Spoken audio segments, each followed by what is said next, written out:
আসসালামু আলাইকুম। আশা করি সবাই ভালো আছেন। এটা হচ্ছে আমাদের ডিএসপি টু স্টেপ বোর্ডের। তো এর কিছু ফিউচার আছে আপনাদেরকে দেখানোর জন্য। আমাদের ব্যাটারিটা লো, এই জন্য এটাতে লো সিগন্যাল দিছিল। এই যে আমাদের লোড চলতেছে 420 ওয়াট। তো আমাদের এখানে ওয়াট চলতেছে 400 ওয়াট।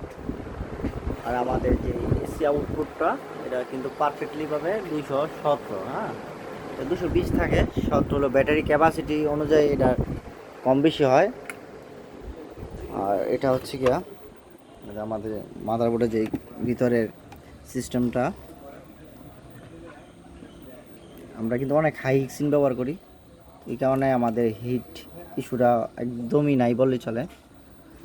আর কুলিং ফ্যান আমাদের দুইটা ইউজ করার উদ্দেশ্য হচ্ছে গিয়া ডিএসপি আইপিএসগুলা এই চার্জিং এম্পিয়ার অনেক কম দিতে হয়, 10 এম্পিয়ার দিতে হয়। এই জন্য অনেক দেরি করে চার্জ হয়। এই যেমন মেশিন ঠান্ডা থাকে, এই জন্য আমাদের কুলিং ফ্যান দুটো ইউজ করা। এই হচ্ছে আমাদের ক্যাপাসিটি।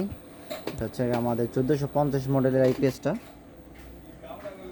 বিগত দিনে আমরা এটাতে 4 স্টেজের বোর্ড ইউজ করতাম, কিন্তু 4 স্টেজের বোর্ডে আমাদের একটা ফল্ট যা পাইলাম, 4 স্টেজ বোর্ড অটোমেটিক রিসেট হয়ে যায়। মানে যে সেটিংটা আমরা করি, এই সেটিংটা অটোমেটিকই রিসেট হয়ে যায়। এই জন্য আমরা 4 স্টেজ বোর্ডটা এখন ইউজ করতেছি না। সামনে আরও আপডেট হলে আমরা 4 স্টেজ বোর্ডটা ইউজ করব। এই হচ্ছে আমাদের পিছনে যে লুকটা, আমরা এটায় ওয়ারেন্টি দিচ্ছি 2 বছরের। পুইরা গেলে নতুন দিব, আর এমনিতে যদি টুকটাক সমস্যা হয় সার্ভিসিং করে দিব। তো সবাইকে ধন্যবাদ। আর আইপিএস কেনার আগে সবসময় আপনারা ডিএসপি নেওয়ার চিন্তা ভাবনা করবেন। 1-1.5 হাজার টাকা বেশি হলো ডিএসপি, কিন্তু আপনার ব্যাটারি এক হচ্ছে গিয়ে ভালো, ব্যাটারি টিকসই ভালো করে। আর এক হচ্ছে গিয়ে আপনার যে পাখার যে বিদ্যুৎ চলে গেলে এই ফ্যান হাফ ডাউন করে ভোল্টেজ, এটা করবে না। পিওরলিভাবে আপনার কোনো পাখার রেগুটা কাটবে না, বা লাইটের ভোল্টেজ বা অন্যান্য যে ভোল্টেজগুলো হাই হয়ে যায় স্কোয়ার ওয়েভে আর কি, এই ডিএসপি ক্ষেত্রে এটি হয় না। যে আমাদের এখানে কিন্তু স্কোয়ার বোর্ড অনেক বোর্ড আছে। এটা 9.8 মাদার বোর্ড, এটা 9.5 সুকাম, অনেক ধরনের বোর্ড আমাদের কাছে আছে।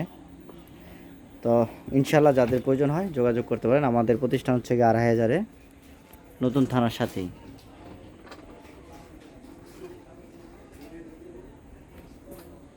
এইটা হচ্ছে লিথিয়াম ব্যাটারি টাওয়ারের। আল্লাহ হাফেজ।